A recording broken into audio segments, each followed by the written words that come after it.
दोस्तों, आजकल शहरी इलाकों में इतने सारे लोग रहने लगे हैं कि अनहोनी घटनाएं तो होंगी ही, लेकिन उनमें से कुछ भौकाल चीजें ऐसी रहस्य पीछे छोड़ जाती हैं जिन्हें शेरलॉक होम्स भी सुलझा नहीं पाएगा। आकाश में पीछा करने वालों से लेकर उस फोन नंबर तक जिस पर आपको कभी कॉल नहीं करना चाहिए, उठा लीजिए अपने मैग्नीफाइंग ग्लास, क्योंकि हम कोशिश करने जा रहे हैं कुछ ऐसे अजीब रहस्यों को सुलझाने की जिन्हें अब तक कोई सुलझा नहीं पाया है।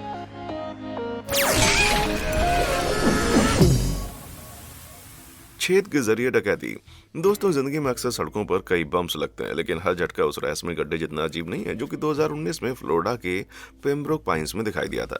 जब 30 जनवरी को इस फ्लेमिंगो रोड के बीच में इसको देखा गया तो पहले तो लोगों को लगा कि ये सिर्फ एक तकलीफदायक गड्ढा है, लेकिन जल्दी ही साफ हो गया कि इस मामूली से दिखने वाले रोड ब्लॉकेज के अंदर एक गहरा राज छिपा हुआ है। जब रोड वर्क गड्ढे की मरम्मत के लिए वहां पहुंचे और नुकसान को देखने के लिए उसके अंदर झांका तो उन्होंने एक अजीब सा खुलासा किया। छेद के अंदर एक कुछ देखकर ऐसा लग रहा था जैसे सड़क के किनारे ट्री लाइन की तरफ बिजली का तार दौड़ रहा हो। पुलिस जब मौके पर पहुंची और आगे की ट्री लाइन की जांच की तो एक छुपी हुई अंडरग्राउंड सुरंग के एंट्रेंस डोर को देखकर वो चौंक गए। पुलिस ने फ्लेमिंगो रोड और उसके दूसरी तरफ घास के नीचे 150 फीट लंबी एक सुरंग के रास्ते का पता लगाया, जहां वो अचानक एक बैंक से कुछ गज की दूरी पर जाकर रुक गया। सुरंग की खुदाई के बाद एफबीआई एजेंट्स ने कहा कि डकैतों का इरादा या तो चेंज बैंक के ड्राइव थ्रू एटीएम में ड्रिल करना था और उसके कैश को चोरी करने का था, या पूरे बैंक को लूटने के लिए बैंक के नीचे तक सुरंग पूरी तरह से बनाने का था। लगभग 2 फीट चौड़ी और 4 फीट ऊंची ये सुरंग इतनी चौड़ी थी कि एक छोटा आदमी उसमें अपने पेट के बल रेंग कर जा सकता था। सुराग की तलाश में खुदाई करने के दौरान पुलिस ने छेद की जांच की और उन औजारों को पाया जिन्हें लुटेरे अपनी डकैती के लिए इस्तेमाल कर रहे थे। पुलिस को छेद के पास से कुछ पावर केबल, एक विंच, एक छोटा जनरेटर, एक आधी दबी हुई गाड़ी और कुछ दूसरे औजार भी मिले, लेकिन इस जांच में एफबीआई के शामिल होने के बावजूद ऐसा लगता है कि कोई भी अभी तक इस रहस्य की तह तक पहुंच नहीं पाया और अधिकारी अभी भी किसी सुराग की तलाश में है। Dream flyers. दोस्तों, 30 अप्रैल 2015 को मार्कस येलो नाम के एक राइटर ने एक अजीबोगरीब फ्लायर की तस्वीर पोस्ट की जिसे उसने पोर्टलैंड के ऑरेगन शहर में देखा था। फ्लायर में लिखा था, क्या आपको भी अजीब सपने आते हैं? तो विलमेट वैली ड्रीम सर्वे उन अजीब और बेहुदा सपनों में हुई हालिया बढ़ोतरी की जांच कर रहा है। पोस्टर ने पढ़ने वाले को एक रहस्यमय फोन नंबर पर कॉल करने और उन्हें रात में आने वाले किसी भी तरह के अजीब सपने के बारे में बताने के लिए कहा। बहुत ही अजीब बात है भाई, लेकिन वो तो बस एक शुरुआत थी। जिन लोगों ने फ्लायर पर दिए गए नंबर पर कॉल करने की कोशिश की, उन्होंने इस ऑटोमेटेड वॉइस मेल को सुना। Thank you for calling the Willamette Valley Dream Survey. Please leave a detailed account of your dream after the tone. Transcripts or audio from your report may be duplicated in other media. जिन लोगों ने भी अपने dream record को voicemail पर छोड़ा था उन्हें एक ऑटोमेटेड थैंक यू मैसेज भेजा गया, लेकिन सबसे अजीब बात यह थी कि कोई भी उस नंबर पर कांटेक्ट करता उसे रात के अंधेरे में फोन कॉल आने शुरू हो जाते जो हमेशा जवाब देने के पहले काट दिए जाते थे। जो बदकिस्मत थे उनके पास हफ्तों हफ्तों तक वो फोन कॉल आते रहे। हैरान होकर ऑनलाइन जांचकर्ताओं ने फोन नंबर का तुरंत पता लगाया और पाया कि ये नंबर पहले पोर्टलैंड एरिया में चल रहे जर्मन लैंग्वेज के समर कैंप सोफी शोल शूले का था। लेकिन सवाल यह था कि एक समर कैंप लोगों के सपनों को इस तरह से क्यों इकट्ठा करना चाहेगा और वो रात के अंधेरे में लोगों को परेशान क्यों कर रहे थे। वेल, स्कूल के डायरेक्टर ने इन अजीब पोस्टरों के साथ किसी भी तरह के संबंध होने से इनकार कर दिया और कहा कि वो इस दिए गए फोन नंबर का इस्तेमाल नहीं कर रहे थे। 2019 तक रेडिट की साइट पर सब कुछ शांत था, लेकिन फिर इसी तरह के फ्लायर वाले और भी पोस्ट दिखाई देने लगे। मार्कस येलो की ओरिजिनल पोस्ट से लगभग 5 साल बाद ये फ्लायर यूटा में देखा गया था, लेकिन इसमें कुछ बदलाव थे। इस फ्लायर का फोन नंबर जो हैप्पी वैली ड्रीम सर्वे का बताया गया था ओरिजिनल नंबर से अलग था। गहराई से छानबीन करने पर पता चला कि ये नंबर लास वेगास निवादा का था और उस पर कॉल करने के लिए एक और परेशान करने वाली लेकिन एक बहुत ही छोटी वॉइस मेल रिकॉर्डिंग सुनाई दे रही थी। Please leave a detailed description of your dream at the tone. जैसे जैसे पहले गहरी होती गई, कुछ राइटर्स जिन्होंने उस नंबर पर कॉल किया था उन्हें अजीब और गरीब टेक्स्ट मैसेज मिलने लगे। दिमाग को झकझोर देने वाले इस मैसेजेस ने 5 सितंबर 2020 की उल्टी गिनती की तरफ इशारा किया, लेकिन तारीख आने पर कुछ भी नहीं हुआ। ड्रीम सर्वे की कहानी तारीख की उजरती भुलाती गई। बहुत कुछ 2015 में हुआ उस असली मामले की तरह और कोई भी किसी भी नतीजे पर नहीं पहुंच पा रहा था कि असल में भाई चल क्या रहा था। लेकिन इस तरह के रहस्य 2009 में इंटरनेट पर और ज्यादा छा गए। दिस मैन ट्रेंड के बीच कुछ आशाजनक समानताएं थीं। ड्रीम सर्वे की तरह ही ये पोस्टर दुनिया में दिखाई देने लगे। लंदन से लेकर क्यूबा से लेकर न्यूजीलैंड तक ये दावा करते हुए कि दिस मैन दुनिया भर में 2000 से ज्यादा लोगों के सपनों में आया था और जिसने भी उसे देखा था उसने उसे संपर्क करने के लिए कहा था। लेकिन ये पूरी कहानी इटालियन सोशियोलॉजिस्ट और marketing strategist psychologist Andrea Natella द्वारा बनाई गई एक झूठ निकली। तो क्या ड्रीम सर्वे फ्लायर्स भी एक अजीब सोशियोलॉजिकल एक्सपेरिमेंट हो सकते हैं? यार बगैर किसी ठोस सबूत के तो ऐसा लगता है कि इस मामले का निपटारा हमें हमारे सपनों में देखने को मिलेगा। रात में चोरी। दोस्तों, परेशान करने वाले सपनों से लेकर एक अजीब और गरीब बुरे सपने तक आपको लगता होगा कि आपका घर ही एकमात्र ऐसी जगह है जो सुरक्षित है। शायद आप फिर से सोचना चाहेंगे। अपने दोस्तों के साथ एक मजेदार नाइट आउट के बाद मियामी में रहने वाली लॉरा लुकास जब घर लौट कर आई तो जल्दी से अपने सोफे पर सो गई। लॉरा को इस बात का अंदाजा नहीं था कि वो अकेली नहीं सोएंगी। लॉरा सो रही थी जब उसके सीसीटीवी ने अंधेरे से बाहर आने वाली एक रहस्यमय आकृति को रिकॉर्ड किया, जो उसे अपना घर समझते हुए आराम से सोते हुए मकान मालिक के पास से गुजर रही थी। इस बेशर्म चोर ने मौज मस्ती के लिए पैसे और जेवरात के साथ साथ लॉरा की ऑडी की चाबियां चुरा कर उस जगह को लूट लिया था। उसने ये सब मकान मालिक के जागने और घर से निकलने से पहले किया। इस बीच लॉरा के कुत्ते कूपर ने अपनी जिम्मेदारियों को पूरा नहीं किया और इसके बजाय वो खेलने के लिए नया दोस्त बनाने के लिए काफी एक्साइटेड दिखाई दिया। कई सीसीटीवी सबूतों के बावजूद लॉरा को अभी भी ये पता नहीं है कि वो कौन हो सकता है। पब्लिक से भी कोई जानकारी शेयर नहीं की गई और पुलिस को भी ये पता नहीं चल पाया कि ये चोर हो कौन सकता है। सबसे अजीब बात यह है कि इस सच के बावजूद कि वो लंबे और काले बाल वाला काफी अनोखा लग रहा था। लॉरा को भरोसा है कि वो एक चोर आदमी ही था जिसने एक औरत के कपड़े पहने हुए थे। यार, इससे तो और ज्यादा लोग शक के घेरे में आएंगे। भाई, अगर आप मुझसे पूछे तो मेरा मानना है कि ये किसी अंदर के आदमी का काम था। ऊपर मैं तुमसे बात कर रहा हूँ। Crypto sculpture. दोस्तों, वर्जीनिया के लैंगली में CIA हेडक्वार्टर में एक ऐसा अनसुलझा रहस्य है जिसे सुलझाया जाना बाकी है। कॉम्प्लेक्स के मैदान में एक रहस्यमय स्ट्रक्चर है जिसे आर्टिस्ट जिम सैनबोर्न द्वारा बनाया गया है और जिसे क्रिप्टोस के नाम से जाना जाता है। क्रिप्टोस का मुख्य हिस्सा, जिस पर से 3 नवंबर 1990 को पर्दा हटाया गया था, एक तांबे की स्क्रीन है जिसमें 1800 कैरेक्टर्स हैं जिनमें सीक्रेट एनक्रिप्टेड मैसेज छुपे हुए हैं। इस सच के बावजूद कि दुनिया के कई होशियार लोग अपने काम पर जाने के दौरान रास्ते में इस रहस्य के काफी करीब से गुजरते हैं, कोई भी ये नहीं समझ पाएगा कि इसका क्या मतलब है। क्रिप्टोस के प्रकट होने के बाद 8 साल बाद CIA एनालिस्ट डेविड स्टीन ने 4 कोडेड मैसेज में से 3 को समझ लिया था और एक पेंसिल और कागज की मदद से अपने जवाब पर 400 घंटे तक काम करने के बाद वो ऐसा कर पाए थे। 1 साल बाद कैलिफोर्निया के कंप्यूटर साइंटिस्ट जिम गेगुगली ने घोषणा की कि उन्होंने कंप्यूटर का इस्तेमाल करके उन्हीं 3 हिस्सों को क्रैक किया है और उन्हें डेविड के जैसा ही जवाब मिला है। पहले हिस्से का मैसेज कुछ इस तरह सामने आया था: between subtle shading and the absence of light lies the neons of illusion. काफी गहरा और रहस्यमय है ना। दूसरा और तीसरा पैसेज भी काफी लंबा था और उनका मतलब भी काफी अजीब था।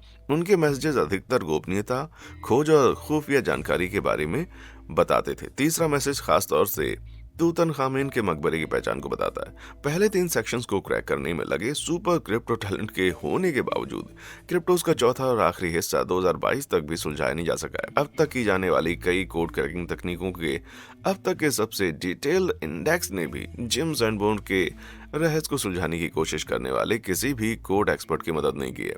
लोगों ने मोर्स कोड का इस्तेमाल करके मैसेज को डिकोड करने की कोशिश की है। उन्हें सेकेंड वर्ल्ड वॉर की एनिग्मा मशीन में भी एंटर किया गया है और कुछ लोगों ने तो कोर्ट यार्ड में मौजूद पत्थरों और दूसरी चीजों के प्लेसमेंट में पॉसिबल मैथमेटिकल क्लूज की भी तलाश की है जहां ये स्कल्पचर मौजूद है, लेकिन कोई फायदा नहीं हुआ। एक विशाल क्रिप्टोस ग्रुप भी है जिसमें हजारों मेंबर्स हैं, जिसमें प्रोफेशनल कोड ब्रेकर, स्टूडेंट्स और मामूली लोग भी शामिल हैं जो इनक्रिप्शन से प्यार करते हैं और सभी लोग आखिरी पैसेज का पता लगाने के लिए मिलकर काम कर रहे हैं।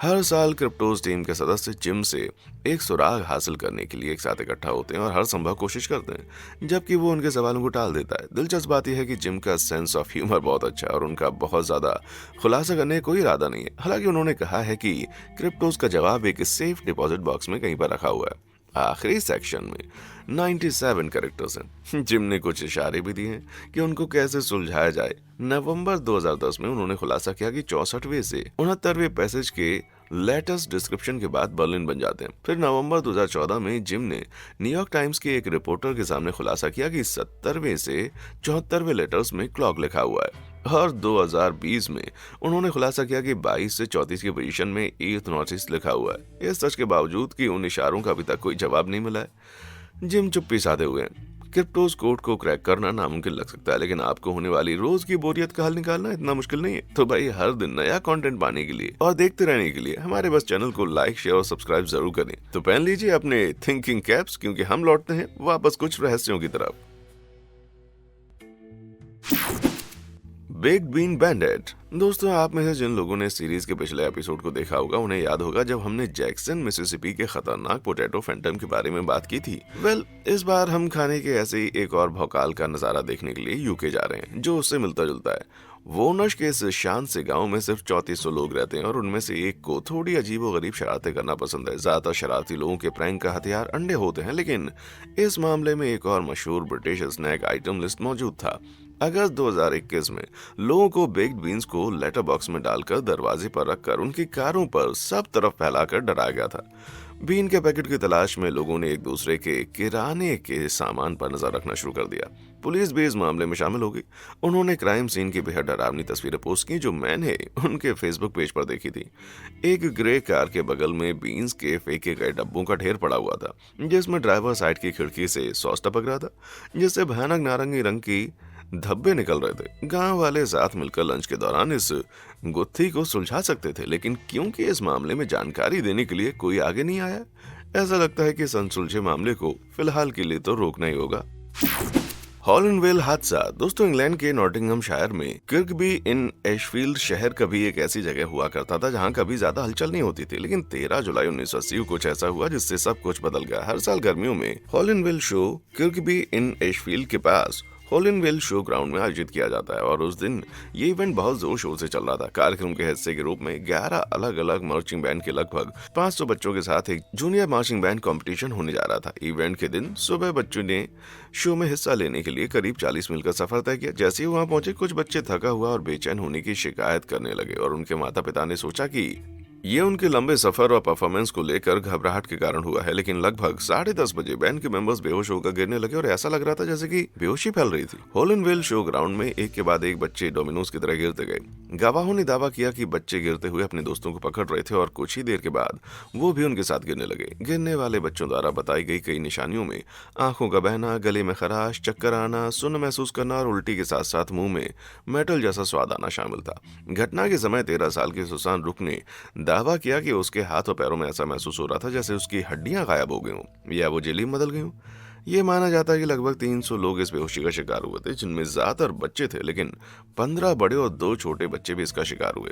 259 लोगों को नजदीकी हॉस्पिटल ले जाया गया। इस सच के बावजूद कि 9 बच्चों को रात भर निगरानी के लिए रखा गया था।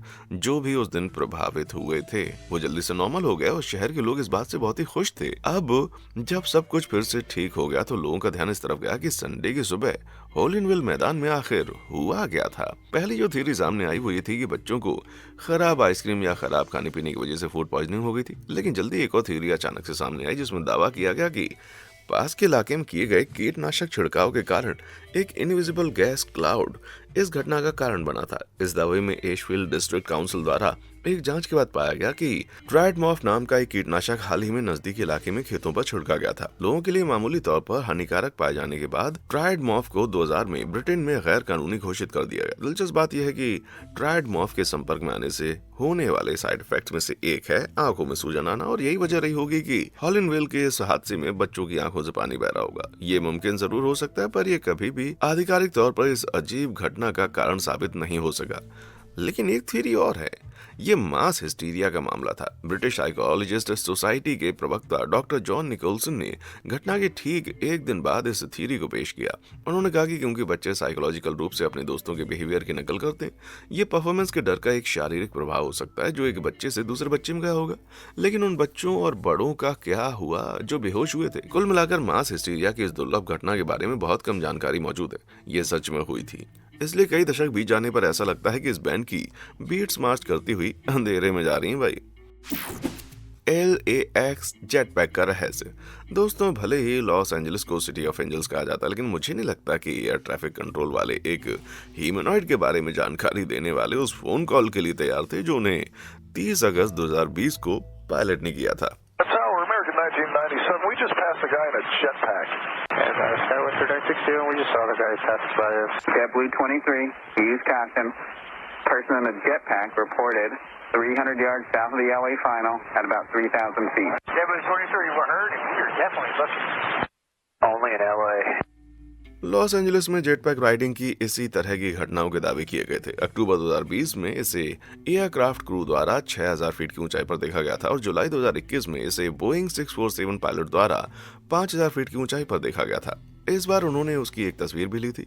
ये नज़ारे ना सिर्फ अपने आप में अजीब थे बल्कि काफी हैरान करने वाले भी थे। इसलिए नहीं कि जेटपैक कॉमन नहीं है, बल्कि इसलिए भी कि लॉस एंजलिस में मौजूद एक कंपनी जेटपैक एविएशन का दावा है कि 3000 फीट तक एक राउडर को उड़ाने और जमीन पर सुरक्षित रूप से उतारने जितनी फ्यूल कैपेसिटी वाले जेटपैक हैं ही नहीं। इन अजीब और गरीब घटनाओं के पीछे सबसे ज्यादा माने जाने वाली थ्योरी ये थी कि जेट पैकिंग फ्री स्टाइलर्स जिंदा नहीं थे। और नहीं, मेरा मतलब ये नहीं है कि ये राइडर्स एक अलग ढंग से फ्यूनरल निकाल रहे थे। नवंबर 2021 में एलए के एक पुलिस हेलीकॉप्टर ने एक और अजीब नज़ारा देखा। ये यूएफओ जेटपैक नहीं था बल्कि द नाइटमेयर बिफोर क्रिसमस नाम की फिल्म से जैक स्केलिंगटन का एक गुब्बारे वाला पुतला था। दूर से गुब्बारा जेटपैक में सवार एक आदमी जैसा दिखाई दे रहा था, जिसका मतलब है कि गुब्बारे को पहले गलती से जेटपैक मान लिया गया था। लेकिन सच्चाई जानने का कोई तरीका न होने के कारण मुझे लगता है कि हमें बस इंतजार करना होगा और देखना होगा कि क्या लॉस एंजलिस का मिस्ट्री जेटपैक क्रूजर वापस आता है। और भाई अगर वो आता है तो देखते हैं क्या होगा जब हम उसे उड़ाने की कोशिश करते हैं। ब्लैक हेलीकॉप्टर की साजिश।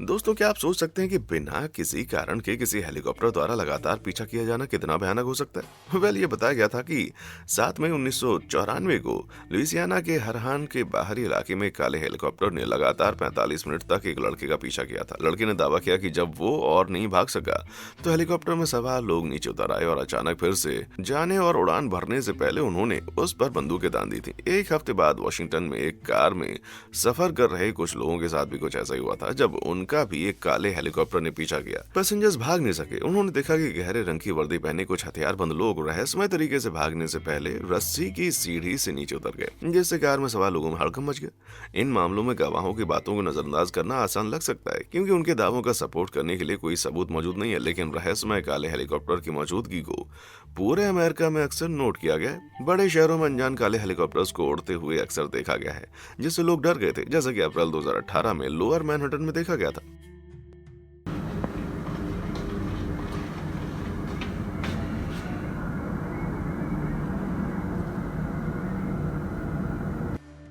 शहरी इलाकों में बड़ी संख्या में अनजान हेलीकॉप्टर, जैसा कि वीडियो में देखा जा सकता है, अक्सर मिलिट्री ड्रिल्स में इस्तेमाल किए जाते हैं। क्रूर प्राइवेट हेलीकॉप्टर मालिकों के लिए कम इमारतों वाले खुले इलाकों में भोले भाले लोगों को डराना मुश्किल नहीं है। क्रिएटिव थ्योरी वाले कुछ इंटरनेट यूजर ये भी दावा करते हैं कि काले हेलीकॉप्टर्स का दिखना एक सीक्रेट मिलिट्री टेक ओवर का सबूत है। कुछ दूसरों का यह भी मानना है कि वो किसी यूएफओ एक्टिविटी का इशारा है और यूएफओ पर नजर रखने या उनसे ध्यान हटाने की कोशिश कर रहे हैं। इसी तरह की तस्वीरें जो कथित तौर पर 1996 में फ्लोरिडा के गल्फ ब्रिज पर ली गई थी सामने आई हैं, जिनमें दूसरी अजीबोगरीब उड़ने वाली चीजों के साथ काले हेलीकॉप्टर दिखाई दे रहे हैं। भले ये तस्वीरें फोटोशॉप में एडिटिंग करके आसानी से बनाई गई हों, लेकिन अगर जंगल में लोगों का पीछा करने वाले अनजान हेलीकॉप्टर्स की कहानियां सच हैं तो भाई मैं तो ये चाहूंगा कि ऐसा मेरे साथ कभी ना हो। दोस्तों, मुझे नीचे कमेंट सेक्शन में आके बताइए कि आप इस सब के बारे में क्या सोचते हैं। ओकविले के बुलबुले। दोस्तों, कुदरत हमेशा हमें हैरान करती रहती है। एक पल में तेज धूप और अगले ही मिनट गरज के साथ बारिश होने लगती है। वाशिंगटन के ओकविल में आकाश में बादल लगातार छाए रहते हैं, जिससे साल में 157 दिन बारिश रहती है। इसलिए जब 7 अगस्त 1994 के शुरुआती घंटों में रिमझिम बारिश शुरू हुई तो किसी का ध्यान नहीं गया। बारिश लगभग 3 बजे शुरू हुई। उसी समय जब local police officer David Lacey अपने एक साथी पुलिस ऑफिसर के साथ गश्त कर रहे थे। डेविड, जो ओकविल के इस मौसम से वाकिफ थे, उन्होंने विंडशील्ड वाइपर शुरू करने के लिए अपनी उंगली हिलाई, लेकिन उन्हें जल्द एहसास हो गया कि मामूली बारिश नहीं थी। जैसे ही वाइपर ने काम करना शुरू किया, बारिश से खिड़की के चारों तरफ चिकनाई फैलने लगी, यहाँ तक कि ऑफिसर लेसी को उसके सामने की सड़क भी दिखनी बंद हो गई। डेविड और उनके साथी जल्दी से पास के गैस स्टेशन पहुंचे और उस चीज को देखने के लिए बाहर निकले जिससे कार भीग गई थी। जब डेविड ने शीशे को ढकने वाली गंदगी की जांच की तो उसने देखा कि वो चिपचिपी थी, कुछ हद तक जेली की तरह, और पुलिस अफसर की उंगलियों के बीच से फिसल रही थी।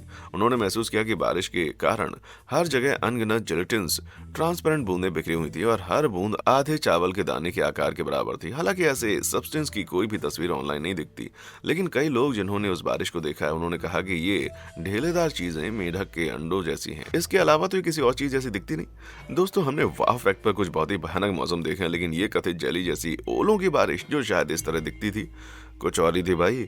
तो आखिर चल क्या रहा था? वेल, कोई भी नहीं जानता। अगले 3 हफ्तों के दौरान इस तरह की अजीब व्लॉप्स वाली बारिश 5 बार हुई और हर बार इसके नतीजे अजीब ही हो रहे थे। एक बारिश के बाद तो एक स्थानीय निवासी सनी बागलिफ ने अपनी बूढ़ी माँ डॉटी को फर्श पर पड़ा हुआ पाया और उन्हें चक्कर और उल्टी आ रही थी। मामला इतना गंभीर था कि डॉटी को 4 दिनों के लिए अस्पताल में भर्ती करा गया, क्योंकि डॉक्टर ये पता लगाने की कोशिश कर रहे थे कि आखिर हो क्या रहा था। और वो अकेली नहीं थी। पूरे ओकविल में लोग 2 से 3 महीने तक चलने वाले एक अजीब फ्लू से प्रभावित होने लगे। हैरानी की बात यह है कि इस अजीब जेली बारिश को छूने या हैंडल करने के तुरंत बाद ये लक्षण दिखाई देने लगते थे। मैक्लेरी अस्पताल में अपनी मां से मिलने पर सनी अपने साथ एक जेली का नमूना लेकर आई और पूछा कि क्या डॉक्टर इसकी जांच कर सकते हैं। माइक्रोस्कोप से जांच करने के बाद डॉक्टर ने बताया कि जेली में व्हाइट ब्लड सेल्स मौजूद थे और जानने की इच्छा में सनी ने Washington state department of health को ये नमूने भेजे। उन्होंने पाया कि इस आइटम में एक तरह का बैक्टीरिया था जो आमतौर पर इंसान के पेट में रहता है। इस डेटा से कुछ लोगों ने यह अंदाजा लगाया कि गांठें लिक्विड वेस्ट थी जो एक हवाई जहाज के बाथरूम से गिरी थी, लेकिन इस थ्योरी को फेडरल एविएशन एडमिनिस्ट्रेशन ने खारिज कर दिया। उन्होंने कहा कि सभी प्लेन्स के टॉयलेट फ्लूइड को हवाई जहाज से सेप्टिक टैंक के अंदर लिक्विड डिसइंफेक्टेंट की मदद से नीले रंग में रंगा जाता है, जबकि प्लेन से गिरने वाले वेस्ट की कहानी जल्दी ही फीकी पड़ गई। कुछ लोगों का मानना है कि एक नए बायोलॉजिकल हथियार का परीक्षण करने के लिए एक मिलिट्री ऑपरेशन के लिए इस दूर के शहर को चुना गया था, लेकिन इसे सही साबित करने के लिए कोई भी ठोस सबूत मौजूद नहीं है। एक और रियलिस्टिक थ्योरी ने दावा किया कि प्रशांत महासागर में मिलिट्री द्वारा किए गए बॉम्ब टेस्ट ने जेलीफिश की एक कॉलोनी के इतने छोटे टुकड़े कर दिए कि उनके अवशेष ओकविल की तरफ जाने वाले बारिश के बादल के साथ मिल गए। जबकि मिलिट्री ने माना कि अगस्त 1994 में प्रशांत महासागर पर बमबारी अभियान चल रहा था, लेकिन उन्होंने इस अजीब सब्सटेंस के साथ किसी भी तरह की भागीदारी होने से इनकार कर दिया। एक और थ्योरी ये बात बताती है कि ओकविल में गिरने वाली बूंदें ऐसी घटना का एक उदाहरण है जिसे स्टार जेली के रूप में जाना जाता है। स्टार जेली की घटना को पूरे इतिहास में देखा गया और इसमें बहुत सी अजीब चिपचिपी चीजों के अचानक प्रकट होने के बारे में बताया गया, जबकि पौराणिक कथाओं में इन चीजों को अजीबोगरीब कारणों से जोड़ा गया है। लेकिन असलियत में ये अक्सर मेंढकों की झुंड या बैक्टीरिया के बाय प्रोडक्ट्स द्वारा बनाए जाते हैं। लेकिन अभी भी ये जवाब नहीं मिल पाया कि ओकविल की बूंदें आसमान से कैसे गिरी और ऑफिसर लेसी की कार की विंडशील्ड पर कैसे फैल गईं, या उससे लोग बीमार क्यों हो रहे थे। और अगर शहर के डॉक्टर के माइक्रोस्कोप के नतीजे सही थे जैसा कि उन्होंने दावा किया था, तो जेली में ह्यूमन व्हाइट ब्लड सेल्स क्यों थे? क्या उन्होंने अपनी माइक्रोस्कोप स्लाइड्स को मिला दिया था या कोई और गड़बड़ चल रही थी? कुल मिलाकर कई कारणों के बावजूद ओकविल में गिरने वाली बूंदों की एक भी थ्योरी कभी सही साबित नहीं हुई। अब क्योंकि कोई सैंपल बचा नहीं है, तो भाई हम बारिश के दिनों को यही सोचते हुए बिताएंगे कि आसमान से ये कौन सा भौकाल टपका था। दोस्तों, क्या आपको लगता है कि आपको इनमें से किसी शहरी रहस्य का जवाब मिल गया? क्या आपके शहर में कोई अनसुलझा रहस्य है? मुझे नीचे कमेंट सेक्शन में आकर बताएं। और हाँ, देखने के लिए शुक्रिया।